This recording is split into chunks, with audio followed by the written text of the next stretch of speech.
बिस्मिल्लाहिर्रहमानिर्रहीम। अस्सलाम वालेकुम। लाइव विद लुकमान शाह के साथ आपकी खिदमत में हाज़िर हैं। नाजरीन, आज फिर जुमे के दिन एक बड़ी डेवलपमेंट है पाकिस्तानी सियासत में।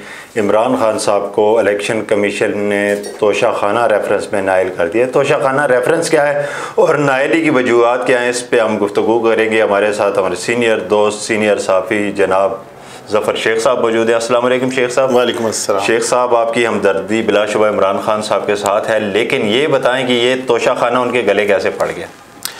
देखें, ये इसके दो तीन एस्पेक्ट हैं। सबसे पहला एस्पेक्ट ये है कि इमरान खान साहब से क्या गलती हुई। ठीक, इमरान खान साहब से दो गलतियां हुई जो उन्हें जल्द या बदीर माननी पड़ेंगी। पहली गलती उनसे ये हुई कि जब उन्होंने ये ऐलान किया था कि वो रियासत मदीना बनाना चाहते हैं, तो वो तमाम कवानीन, वो तमाम फैसिलिटीज़ जो कि किसी इस्लामी रियासत में हुक्मरान वक्त को नहीं मिलनी चाहिए, वो इमरान खान साहब को ख़ुद भी नहीं हासिल करनी चाहिए थी। बिल्कुल उसी तरह जैसे उन्होंने प्राइम मिनिस्टर हाउस को इस्तेमाल नहीं किया। उन्होंने कहा नहीं, मैं छोटे से घर में रहूँगा, और वो मिलिट्री सेक्रेटरी के घर में शिफ्ट हो गए थे।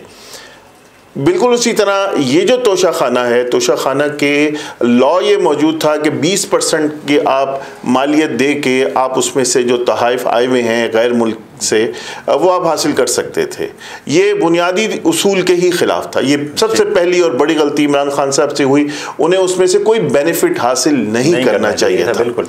दूसरी गलती उनसे ये हुई, जो कि कानूनी गलती है, कि जब उनके पास कोई आमदन उन्हें किसी भी जायज़ या नाजायज़ तरीके से हासिल हुई है, नाजायज़ तो खैर कोई बताता ही नहीं, किसी जायज़ तरीके से भी हासिल हुई है, तो उन्हें बहैसियत वज़ीर आज़म अपने असासों में उसको जाहिर करना चाहिए था। वो उन्होंने डिक्लेयर नहीं किया, ये उनकी गलती है। यहाँ तक तो मैं मानूंगा कि खान साहब से दो गलतियाँ हुई, लेकिन सवाल ये कि क्या ये मामला बदउनवानी के ज़ुमरे में आता है, या मिसकंडक्ट के ज़ुमरे में आता है, या चोरी के ज़ुमरे में आता है, ये इर्रेगुलरिटी के ज़ुमरे में आता है। और सबसे बड़ी बात यह है कि मैं इस बात पे कन्विंस हूँ कि इलेक्शन कमीशन की डोमेन से बाहर है।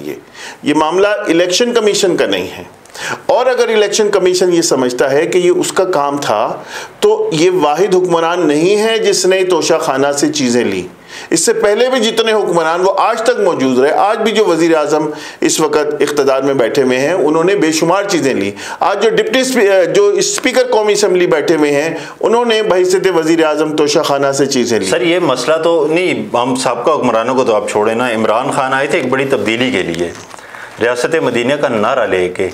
तो रियासत मदीना में आप हज़रत अबू बकर सदीक़ की ज़िंदगी देखें, हज़रत उमर की देखें, हज़रत उस्मान, हज़रत अली की देखें, तो रियासत मदीना तो वहाँ से शुरू होती है, तोशाखाना से तो शुरू नहीं होती। ये कहाँ जागो से इसमें? मैंने पहले कह दिया कि तोशाखाना को जारी रखना और उससे फ़ायदा उठाना इमरान खान साहब की गलती थी। कानूनन ये जायज़ था, कानूनन इसमें कोई इबाहम नहीं, बल्कि मैं एक क्रेडिट देना चाहता हूँ। इस कानून को किस तरह आप ये सारी आवाम के लिए रखना चाहिए ना। एक चीज़ आई है, देखिए इसे ओपन नीलाम करना अभी तक बहुत सारी ऐसी चीज़ें हैं जो कि एक किसी मैच्योर कौम को बहुत पहले सेटल कर लेनी चाहिए थी। तोशाखाना, अगर हमने इसका नाम ही वहीं से सरकार दो आलम सल्लल्लाहु अलैहि वसल्लम की ज़िंदगी से, सहाबा की ज़िंदगी से हमने डिराइव करके लिया है, उसका नाम ही हम तोशाखाना, बैतुल माल वगैरह रखते हैं, तो उसके उसूल भी वहीं से हमें अडॉप्ट करने चाहिए थे। अभी तक के जो तोशाखाना के उसूल थे वो वहाँ से नहीं थे, सिर्फ नाम था। इमरान खान साहब का क्रेडिट यह है कि उन्होंने 5%, 10%, 20% के बजाय उसकी मालियत को 50% कर दिया कि भाई कोई भी हुक्मरान 50% कीमत देकर वो चीज़ें वहाँ से ख़रीद सकता है। हालांकि रियासत मदीना के उसूल के मुताबिक उन्हें एक चीज़ भी नहीं लेनी चाहिए थी, एक चीज़ भी नहीं लेनी चाहिए थी, बल्कि इस तोशाखाना के निज़ाम को ही ख़त्म कर देना चाहिए था। क्या समझते हैं, इमरान खान को घर वालों ने मरवाया या इर्द गिर्द जो दोस्त हैं? देखिए, ये सारा पॉलिटिकल है सिस्टम। इलेक्शन कमीशन ने अपनी डोमेन से तजावुज़ किया है, और इस बात का बहुत इम्कान मौजूद है कि जब ये अपील में 2 अपीलेट फोरम्स में जाएगा, यानी हाई कोर्ट या सुप्रीम कोर्ट में, वहाँ जाके स्ट्राइक डाउन हो जाएगा, तो as an institution election commission कहाँ पे खड़ा हुआ होगा। और बहुत जल्दी ये काम आसानी से हो जाएगा, क्योंकि नज़र आ रहा है, लॉ ये बताता है कि इलेक्शन कमीशन ने अपनी डोमेन से बाहर का ये काम किया है। ये काम FBR का हो सकता है, ये काम किसी और का हो सकता है, इलेक्शन कमीशन कार्रवाई के लिए कह दिया ना। अच्छा, और फिर ये चोरी नहीं है। अगर असासों में जाहिर ना करना, ये बहुत छोटा सा मिसकंडक्ट है, और मिसकंडक्ट की बुनियाद पे आर्टिकल 62(1)(f) का इतलाक करना, और ये तो वैसे ही एक इस बारे में पूरी मुल्क में लीग भी कह रही है कि बेटे से तनख्वाह ना लेना, ये चोरी तो नहीं थी। जी हाँ, बिल्कुल। अच्छा, मैं इसको यूँ कहता हूँ शाह साहब कि जिस तरह एक गलत काम किया था हमारी अदालतों ने, नवाज शरीफ साहब को गलत तरीके से सजा दी थी, आज उसी को ठीक करने के लिए वही जुर्म एक दफ़ा दोबारा अदालतों ने कर दिया, और अदालतों ने हाई कोर्ट्स के जरिए, इलेक्शन कमीशन के जरिए किया। तो दो गलत काम करके एक दूसरे का जवाब पैदा करना और उसको ठीक करना, सियासी तौर पे तो शायद लोग यही सोच रहे हैं, लेकिन कानूनी तौर पे ये बड़ी खतरनाक चीज़ है। एक ऐसे मौके पे क्या कहना चाह रही हैं मियां साहब की नाअहली खत्म करने के लिए? शाह जी, जी बिल्कुल, इसीलिए है शाह जी, इंस्टीट्यूशंस हमारे ऑलरेडी ऑल टाइम लो उस पे खड़े हुए हैं, लोगों की गालियां सुन रहे हैं, लोगों का इत्मीनान खत्म हो गया है, ट्रस्ट डेफिसिट है between state and the people. आपने बजाय इसके कि इस पोलराइजेशन को, इस ट्रस्ट डेफिसिट को आप खत्म करते, नवाज शरीफ साहब के मामले को सीधा करने के बजाय आपने एक और काम गलत कर दिया। अगर नवाज शरीफ साहब की कन्विक्शन ठीक थी तो इमरान खान की भी ठीक है, और अगर इमरान खान की गलत है तो नवाज शरीफ साहब की भी गलत। अच्छा सर, आप क्या समझते हैं, आप ये मियां नवाज शरीफ की वापसी के लिए रामवार हुई है?